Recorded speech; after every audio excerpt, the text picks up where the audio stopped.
എന്തുണ്ടെങ്കിൽ നമുക്ക് ആഴമാണ് തുറന്നു പറയാം എന്നുവെച്ചാല് അങ്ങനെ പറയുന്നല്ല എന്നുവെച്ചാൽ എനിക്ക് പറഞ്ഞു വേണമെങ്കിൽ അത് ക്ലിയർ ആക്കാം. ഞാൻ ആടെ പൊസിഷനിൽ നിൽക്കുന്ന സമയത്ത് എനിക്ക് പറയാം ഇങ്ങനെ സംഭവം ഉണ്ട് അത് നടക്കൂല എനിക്ക് അങ്ങനെ പറയാം. പക്ഷെ എനിക്ക് പറയുന്നുണ്ട് ഞാൻ അറിയോ എനിക്ക് ആരും വെറുപ്പിക്കാൻ ഞാൻ പഠിച്ചില്ല. അനക്ക് ഞാൻ എന്നോട് പറഞ്ഞ ഞാൻ എന്നോട് പറഞ്ഞു നീ സംസാരിച്ചാൽ മതി. ബിൻഷിനോട് ഞാൻ പറഞ്ഞു ബിൻഷിനോട് നീ പറഞ്ഞാൽ മതി ഞാനിങ്ങനെ അപ്പൊ എനിക്ക് മടിയാണ് ആ എന്നോട് പറഞ്ഞില്ല എനിക്ക് ഇന്റർവ്യൂ തരാൻ കഴിയില്ല എന്നല്ല എനിക്ക് മടിയാണ് ആ എനിക്ക് തരണം ഈ ഒരു പ്ലാറ്റ്ഫോമിൽ. അപ്പൊ എല്ലാവർക്കും നമുക്ക് കൊടുക്കണം, നമുക്ക് കിട്ടും നമ്മൾ എല്ലാവർക്കും കൊടുക്കാം.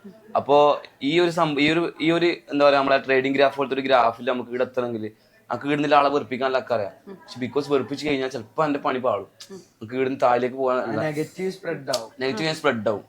അപ്പൊ നമ്മൾ വേഗം മുകളിലെത്താം. ആരെയും വെറുപ്പിക്കാം എന്റെ മനസ്സിലെല്ലാം ഉണ്ട് എനിക്ക് അറിയാം. അപ്പൊ ഇവിടെ എത്തിക്കഴിഞ്ഞാൽ നമുക്ക് എന്ത് ചെയ്യാം, എന്തോ ആൾക്കാർ ഇപ്പൊ എന്ത് ചെയ്യാം, ആൾക്കാരോട് എങ്ങനെ ബിഹേവ് ചെയ്യാം. എന്നാലും ഞാൻ അങ്ങനെ ചെയ്യില്ല. എന്റെ ബിഹേവിങ് അങ്ങനെ തന്നെ എന്റെ ചെറുപ്പം മുതൽ ബിഹേവിംഗിലാണ് ഞാൻ മിക്കവാറും ഇങ്ങനെ തന്നെ ആയിരിക്കും ചെയ്യും.